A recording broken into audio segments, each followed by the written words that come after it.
Амансыздарбы, ардактуу ага эжейлер, саламатсыздарбы, урматтуу ата-энелер.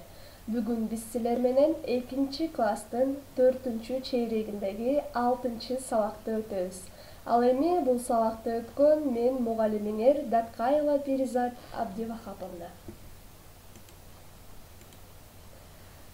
Балдар, китепти, сөздүк иштөө, көнүгүү иштөө дептерлерин ачкыла. Китептен 74-чү бетти ачабыз, сөздүк дептерге жаңы сөздөрдү жазабыз.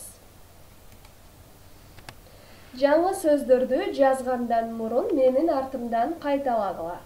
Катуу, катуу, твёрдый, жумшак, жумшак, мягкий, жер үстүндө, жер үстүндө, над землей, жер астында, жер астында, под землей.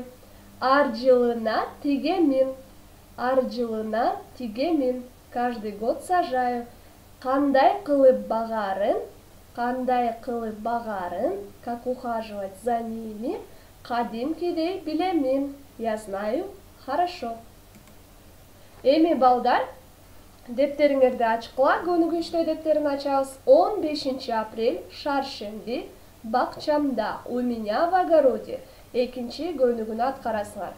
Прежде чем выполнить это упражнение, вспомните то, что где растет. Овощи где растут и фрукты где растут. Жашылчалар жерде өсөт, ал эми жемиштер болсо бакта өсөт, туурабы? Анда балдар мындай кыласыңар азыр. Алма, чие, кулпунай, ашкабак, помидор, сабиз, шабдалы, өрүк, карагат, дарбыз, алмурут, кара өрүк, бадыраң, сарымсак, кызылча, кон бардыгы аралашкан, бул жакта все перемешано. Вам необходимо написать, выбрать из этих слов, фрукты и написать в этот вариант. Мисалы, алма, перечисляем другие фрукты, потом в конце бакта өсөт. Андан кийин болсо, мисалы, ашкабак, ашкабак и другие овощи, которые растут на земле, и написать в конце жерде өсөт. Могу таблицаны дептерге түшүрүүнүн кереги жок. Не надо вот эту таблицу всю переписывать. Жөн эле числону, теманы экинчи көнүгүү деп А деп туруп тапкан сөздөрүңөрдү, анан Б деп тапкан сөздөрүңөрдү жазгыла. Эми балдар 75-чи бет, 3-чү көнүгүү. Чыпалак бала базарда деген диалогту чогуу окуйбуз, которобуз. 75-чи бет, 3-чү көнүгүүнү Чыпалак бала базарда деген диалогту окуйбуз жана которобуз. Чыпалак бала айтып, бул пияз канча турат?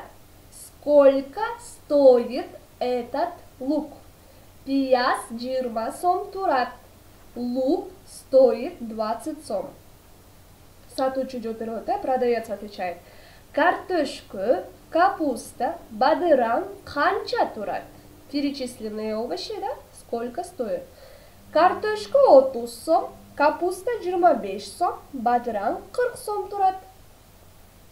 Эми, мага 1 килограмм пияз, мне килограмм лука, 2 килограмм картошку, 3 килограмм бадыран. Бериңизчи, дайте, пожалуйста. Мына алыңыз. Вот, возьмите. Канча төлөймүн? Сколько мне платить надо? Или же сколько с меня, 200 сом, 200 сом. Рахмат. Эч нерсе эмес. Балдар, силер көрдүңөр, Эми карагыла. Могул пияз деген сөздүн ордуна вместо овоща, вместо лука вы можете поставить любой другой овощ, фрукт, либо любое, что вы хотите купить, и спросить: бул, мисалы, бул картошка канча турат? Бул сабиз канча турат? Бул капуста канча турат? И, соответственно, ответ тоже будет, другой. Андан кийин перечисляете то, что вам нужно, и сколько стоит. Тут, соответственно, то же самое. Перечисляют и отвечают вам на вопрос. Андан кийин мага, мне, перечисляете, сколько вам нужно этого всего. Береңізші в конце, дайте, пожалуйста. Мына алыңыз, продавец. Вот возьмите, қанша төлеймін, сколько с меня. И называют сумму, рахмат, еш нәрсе емес. Мына бұл диалогты көрдіңдер. Ушул үлгі бойынша, по образцу, который был вышедан, сілер диалог түзгілі. Бирок бұл диалогто қалемпир, сарымсак, сабиз, кызылча деген жашылчалар болсын. В этом диалоге должны быть те овощи, которые я только что перечислила. Бұл жақай, ушул ордуна коюштурасыңар. Ушуну дептерге жазгыла. В тетрадь напишите. Вот здесь сумма будет, конечно же, другая, да? Овощи тут другие, и стоимость, соответственно, другая, и килограммы тоже вы можете поменять.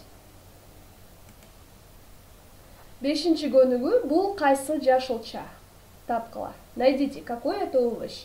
Ал кичинекей, сүйрүү, түсү сары, каттуу, жашылча жерде өсөт.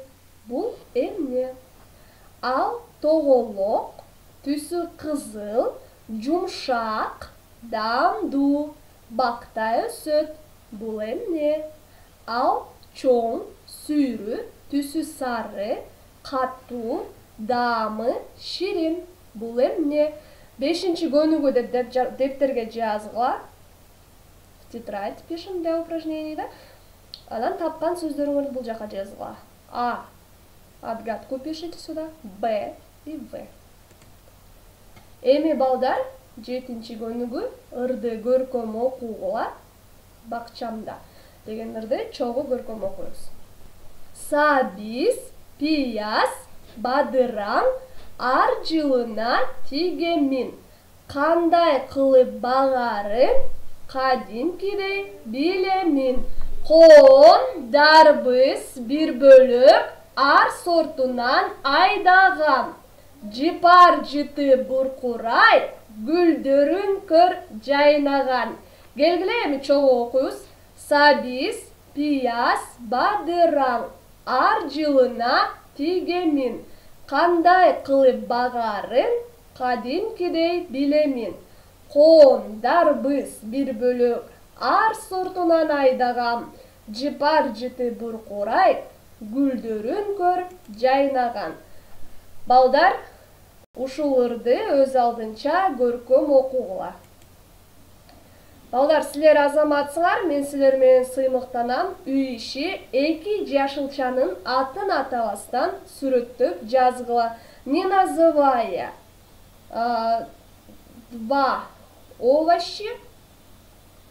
две овощи, напишите загадку. Вот выше у нас был образец, да? Не называя. Вы должны вот описать, да? Какая это овощ. Дальше 75-нчи бет, 7-нчи көнүгү. Ырды окуп жаттагыла. Ушул ырды жаттагыла. Саламатта калгыла, урматтуу ата-энелер, ага эжейлер жана балдар. Көңүл бурганыңар үчүн чоң рахмат.